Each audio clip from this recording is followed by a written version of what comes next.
Let's talk about characterization, the art of bringing fictional characters to life. So what is characterization? Well, characterization, when we talk about characterization, we're really referring to the learning about the type of person that a character is. So it's the way that an author is creating and developing their characters. It's the process by which that author actually reveals a character's personality. And the truth is, we all characterize every day. The same way that we determine what people around us are like and who we let into our lives and why is the same way that we determine the type of person a character is in a story is, whether that's a short story or a novel or a drama or even movies and TV shows. Characters have personalities just like real people. There are two main types of characterization, direct and indirect. Direct characterization is when your author tells the reader exactly what the character is like. Indirect characterization is when the character's personality is shown through their actions, their thoughts, and dialogue. Let's talk about the three main ways that you can determine what type of a person a character is.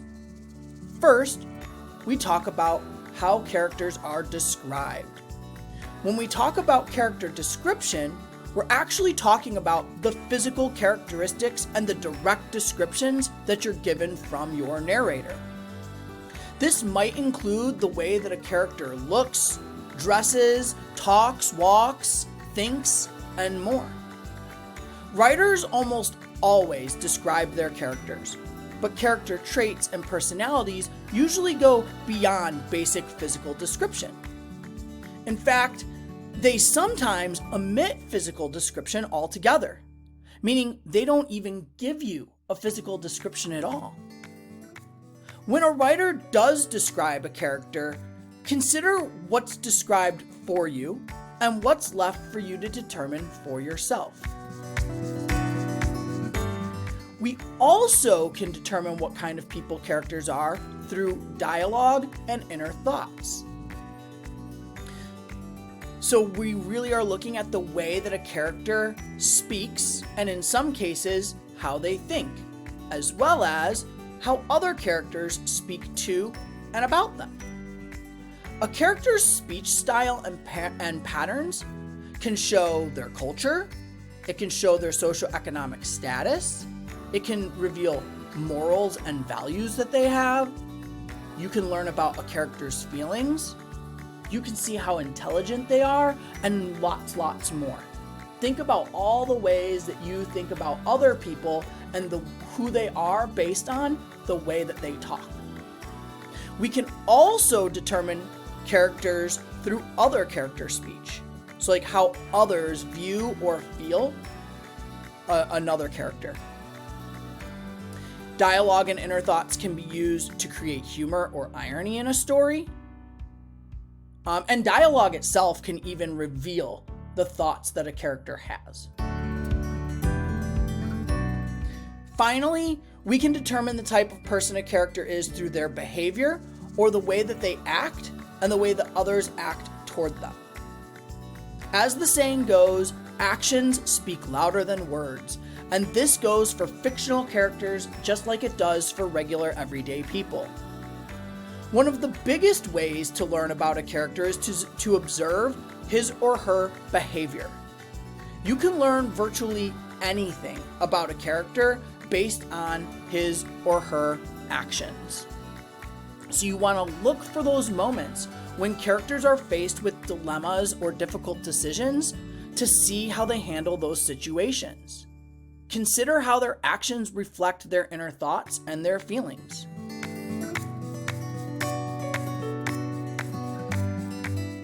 Here's a couple of examples of direct and indirect characterization. So in direct, Jane is a diligent and ambitious student who constantly strives for excellence in her studies.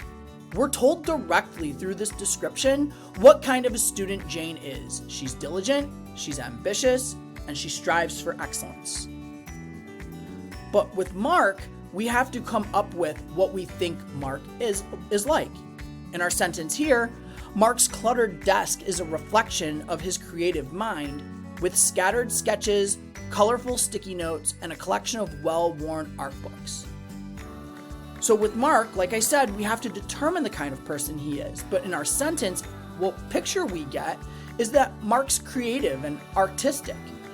He values and immerses himself in a world of art, and he has a unique approach to organization.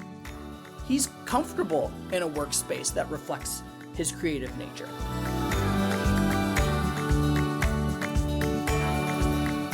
Characters are classified into 4 categories.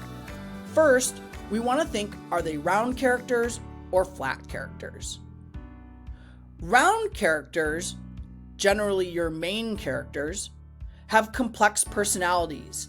They have motivations for what they do, and they have emotions that change over the course of a story. Your flat characters, who are usually your side characters and needed because they help main characters develop, are generally very simple or stereotypical. They don't really change over the course of a story. A good example of a round character is Harry Potter. He's the main protagonist of the stories, and his character is multi-dimensional. He evolves over the course of a single book, let alone multiple books. We know that he's brave, he's resourceful, he's loyal, he's haunted by his past. And he develops throughout the series of books. He faces moral dilemmas, he discovers his true identity, and he matures from an inexperienced young wizard into a confident leader. A flat character example would be Miss Maudie from the book To Kill a Mockingbird. Miss Maudie is just a neighbor lady, and she's a friend of the Finch family. She's kind, she's wise, she has a deep love for gardening. But she remains pretty consistent throughout the story, and she's not in the entire story.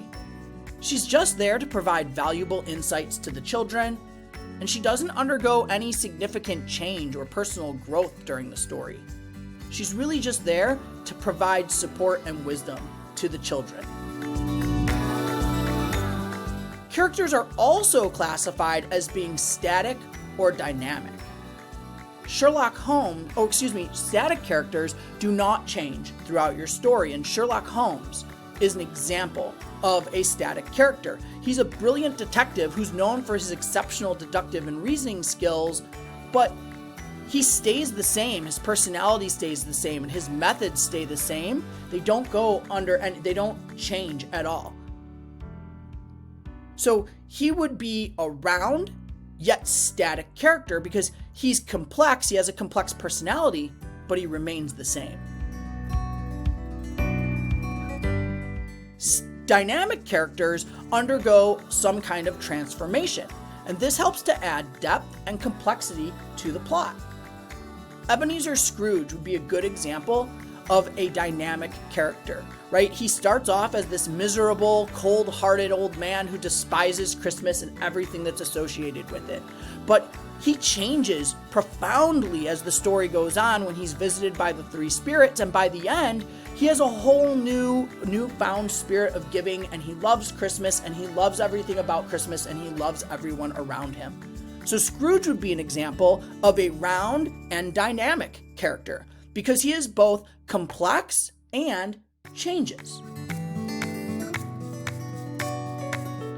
Character development is very important in telling stories. 1, because characters drive our stories forward. Also, our characters need to be relatable, complex, and have distinct personalities, goals, and flaws so that we can connect with them as readers or viewers. Also, characters are going to have backstories to help add depth, and so they really help to develop plots. Thank you for joining me on this journey of exploring the art of character creation. I hope you learned something new today.